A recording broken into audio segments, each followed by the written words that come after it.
Pembrook Power Station has the power, all right, 2,000 megawatts of it to serve 2 million people. But today it only runs at 10% of its total capacity. It was built in the late 60s to burn oil, when oil was cheap. Now it's too expensive, and National Power, the station's new privatised owners, need to find a way to run it at a profit. In Venezuela, they think they have the answer. Here they've discovered massive deposits of bitumen, which when mixed with water becomes a fuel called orimulsion. It's very cheap, and National Power want to use it to turn Pembrook Power Station into an efficient money spinner. Orimulsion may be good news for National Power, but critics say it could spell disaster for Wales. If the company has its way, this power station will dramatically increase its output, pumping out 6 times the current level of sulphur dioxide. That's the main cause of acid rain. The new MP for Pembroke, Nick Ainger, in his environmentally friendly diesel, is becoming a regular visitor to Pembroke Power Station. Hello, Nick. Nice to see you. Nice to see you. And belated congratulations. Thanks very much indeed. He's alarmed by the proposal to use orimulsion because the station manager says he doesn't want to invest in a flue gas desulfurization unit, or FGD, to scrub all the emissions clean of sulphur dioxide. What we're saying is, OK, if orimulsion must be burnt here, then it must be burnt with full pollution controls, and that includes flue gas desulfurization, as happens elsewhere in Europe. The company says it just doesn't make economic sense to put a desulfurization unit in. It's too expensive. Well, the Germans seem to be able to afford it, the Danes seem to be able to afford it, the Canadians, the Americans, the Japanese. They're all private utilities producing electricity. They can afford to put FGD on orimulsion burning plants. Why can't National Power? There is no intention at the moment to consider fitting flue gas desulfurization at Pembroke. And Why not? well, the reasons for that are that the company is currently spending over £700 million installing the largest flue gas desulfurization plant in Europe at a power station in Yorkshire. We're planning to build and commission a number of gas-fired power stations which emit virtually no SO2. Therefore, we see no need to commit quite large amounts of capital in the order of £300 million to fit flue gas desulfurization at Pembroke. The standards governing emission levels at Pembroke were originally set back in the 1960s. When the station first generated power in 1970, it was intended that at maximum capacity it would produce 200,000 tonnes of sulphur dioxide a year. But it's barely been used. Last year it ran at 10% capacity, with correspondingly low emissions. If the conversion to orimulsion goes ahead, the plant will run to 60% capacity. But because orimulsion is more polluting than heavy fuels, it will produce the maximum level of sulphur dioxide permitted when the plant was commissioned. But since the 70s, things have moved on. The government has committed itself to control pollution, and National Power's application to burn orimulsion is something of a test case to see how tough the government is prepared to be. The biggest weapon in the government's armoury is the 1990 Environmental Protection Act.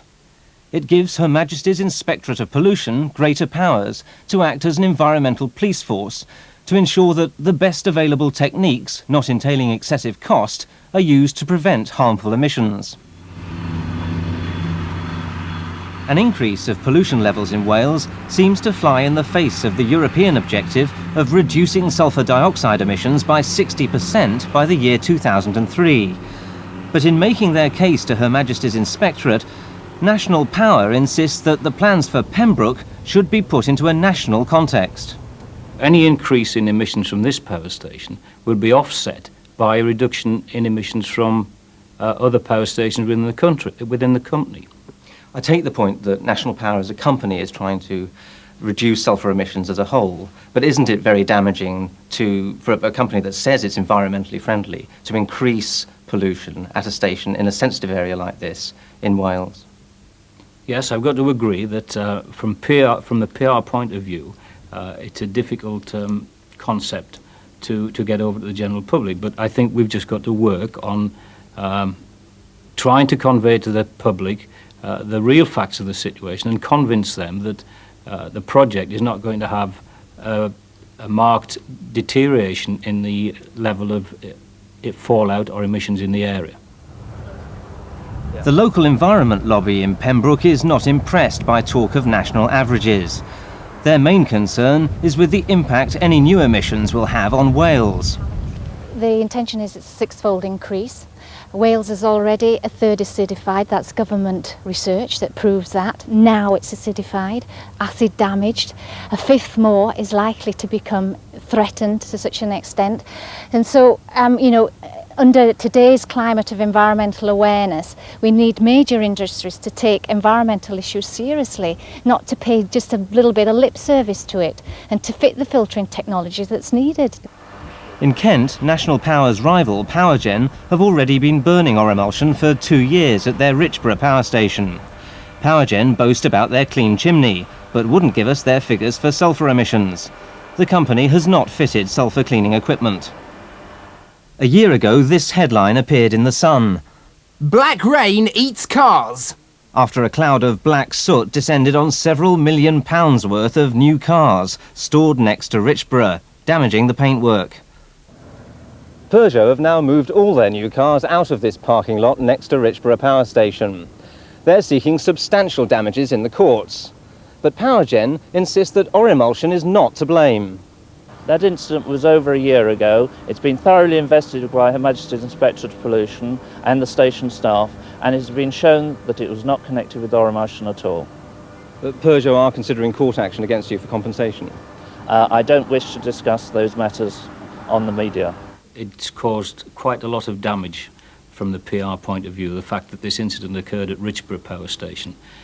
What I'd like to point out and make clear to you was that that incident could have happened whether it was burning heavy fuel oil or emulsion, because the products of combustion of the two substances are identical. But doesn't this bring us back to the importance of fitting FGDs and scrubbers? So if things do go wrong, there's equipment there to eradicate the harmful matter that can get into the air. Well, yes, it would help, but at a great cost. Her Majesty's Inspectorate of Pollution now has to decide whether the environment around Pembroke Power Station is sufficiently at risk from orimulsion to justify that great cost. Its ruling will be seen as a measure of the government's determination to control pollution. The decision was expected today. Newsnight has just learned it's been postponed, possibly for months.